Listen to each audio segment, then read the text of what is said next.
नाशिकमध्ये कुंभमेळ्याच्या नावाखाली होणाऱ्या बेसुमार वृक्षतोडी विरोधात आज पर्यावरण प्रेमींनी आक्रमक पवित्रा घेतलाय। नाशिक महानगरपालिका मुख्यालयावर आज भव्य मोर्चा काढण्यात आला असून यामध्ये ज्येष्ठ नागरिकांपासून शाळकरी मुलांपर्यंत शेकडो नाशिककर सहभागी झाले आहेत। शहरातील झाडे वाचवा आणि गोदावरी नदीचे काँक्रिटीकरण थांबवा अशी आग्रही मागणी आंदोलकांनी केली आहे। कुंभमेळ्याच्या नियोजनासाठी निसर्गाचा बळी देऊ नका असा इशारा देत पर्यावरण प्रेमींनी मनपा प्रशासनाचा तीव्र निषेध केलाय। ना तुमचा मिनिस्टरला पण ऑक्सिजन नाही भेटेल तर सोचा काय होईल, म्हणून झाड नाही कापायचे। ज़रूरत नहीं है, फिर भी यहाँ पे नासिक में कटाई हो रही है पेड़ों की।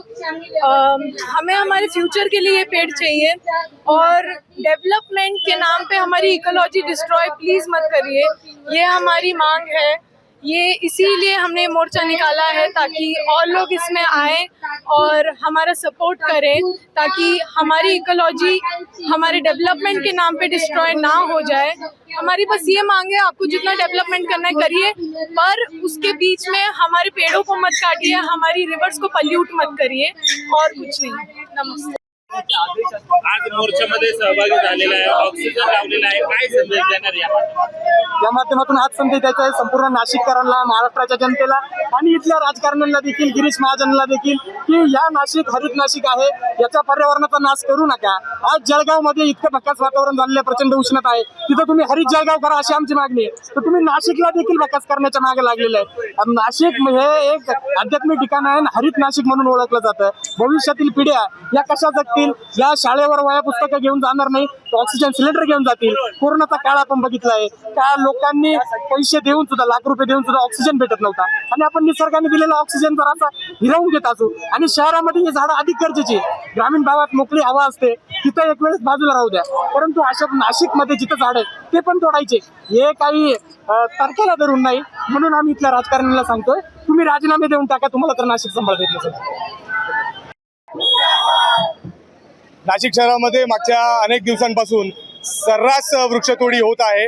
हायकोर्टाचे आदेश आहे, सुप्रीम कोर्टाचे आदेश आहे, फायकस प्रजातीचे झाडं अजिबात त्याला हात लावायचं नाही। वड असेल, पिंपळ असेल, कडुनिंब असेल, चिंच असेल, याला अजिबात हात लावायचा नाही असा सुप्रीम कोर्ट आणि हायकोर्टचा निकाल असताना, त्यांचे आदेश असताना अजिबात सगळे आदेश धारेवरती धरून नाशिक महानगरपालिका काही ठराविक मुठ्ठीवर बिल्डरच्या हितासाठी सर्रास वृक्षतोड करते। 5000 वृक्षांची वृक्षतोड प्रस्तावित होती, त्याच्यापैकी 1213 झाडं यांनी ऑलरेडी कापून टाकलेत, आणि NGT मध्ये आम्ही स्टे घेतला आहे, 28 पर्यंत स्टे आहे। परंतु आमचं असं म्हणणं आहे, तुम्हाला जे काही विकास करायचा आहे ते नाशिककरांचा विकास करा, मूठभर भांडवलदारांच्या विकासासाठी तुम्ही नाशिकला विकू नका। नाशिकची जी ओळख आहे क्लायमेट सिटी म्हणून, हरित नाशिक म्हणून, ती तुम्ही पुसून देऊ नका, ती आमच्या पुढच्या पिढीचा ऑक्सिजन हिरावून घेऊ नका। आणि जळगाववरून, जामनेरवरून जो लाकूड तोडा इथे आलेला आहे केळीवाला, त्याला इथून हाकलून लावण्यासाठी आणि नाशिकसाठी हरित कुंभ करण्यासाठी आणि हरित नाशिकची ओळख टिकून ठेवण्यासाठी हा मोर्चा आहे। आमचं एवढंच म्हणणं आहे की नाशिकची जी ओळख आहे ती टिकून राहायला पाहिजे, त्याचं ग्रीन कव्हर जे आहे ते अजून वाढलं पाहिजे। जे 400 वर्षाचे जे वडाचे झाड आहेत त्यांना तोडून, लहानपणापासून आम्ही ज्यांच्या खाली खेळलोय, लहानपणापासून आम्ही ज्यांच्या सावलीत वाढलोय, ते तोडून चालणार नाही। आणि अशी जर पुढे अजून परत वृक्षतोड जर यांनी सुरू केली तर आम्ही योजना केलेली आहे, प्रत्येक झाडाला किमान 100 लोक चिपको आंदोलन चिटकून मनपाचा निषेध करतील आणि एकही झाडं आम्ही कापू देणार नाही, असा आमचा निकष आहे। आणि हे सांगण्यासाठी आम्ही इथे मोर्चामध्ये जमलेलो आहोत, महापौरांना आम्ही भेटणार आहोत। 41/2006 हे आपल्याला म्हणजे PL मध्ये ऑलरेडी आपल्याला स्टे मिळालेला आहे हायकोर्टाचा।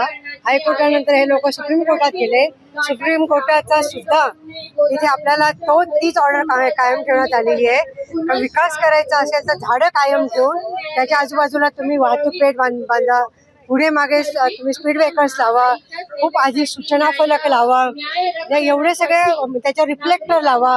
हे सगळं म्हणजे तुम्हाला झाड आणि माणसं ही दोन्ही वाचवली पाहिजे।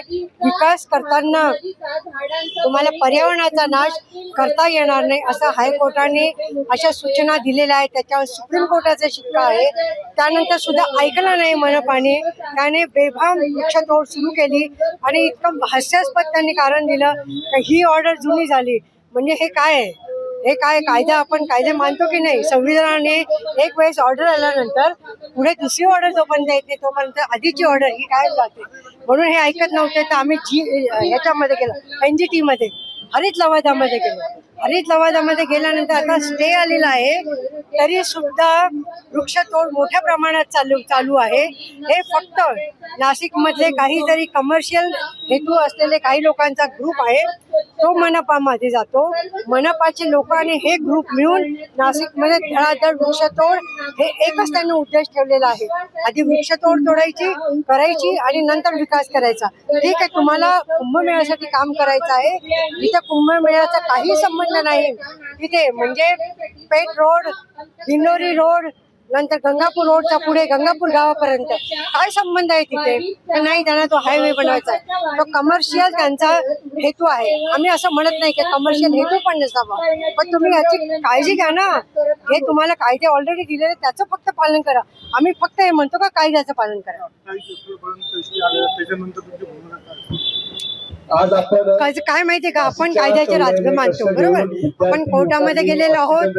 आता हरित लवादाचा स्टे आहे, त्यानंतर कोर्टाचं काय म्हणणं असेल त्यावर सगळं आमचं पुढे ठरेल. कारण कोर्ट आमच्या बाजूने येईल असा आम्हाला ठाम विश्वास आहे. जे कायदे ते तर पाळायलाच पाहिजे. त्यानंतर काय करायचं असेल, जेव्हा कायदेही पाळले जात नाही, त्यानंतर जे परिणाम होतात ते फार भयंकर होतात. त्यावर जावं असं मला वाटत नाही. कारण आम्ही अहिंसाची पुजारी आहोत, आम्ही त्याच मार्गाने जाणार आहोत. आणि अहिंसेची भीती इंग्रजांना वाटली, त्यांनाही वाटते. म्हणून यावेळेस, मागच्या वेळेस फक्त मुख्यमंत्री गावात आले तर आमच्या सरकारनं त्यांनी नजर कैद केलं होतं. ही कसली भीती? काय केलं असतं? आम्ही पाठोपाठ निवेदन दिलं असतं. त्यामुळे अहिंसेची भीती केवढी मोठी आहे. याच मार्गाने आम्ही आमचा विजय नक्कीच मिळू. नाशिकला आम्ही वाचवू. नाशिक जळगाव होऊ देणार नाही.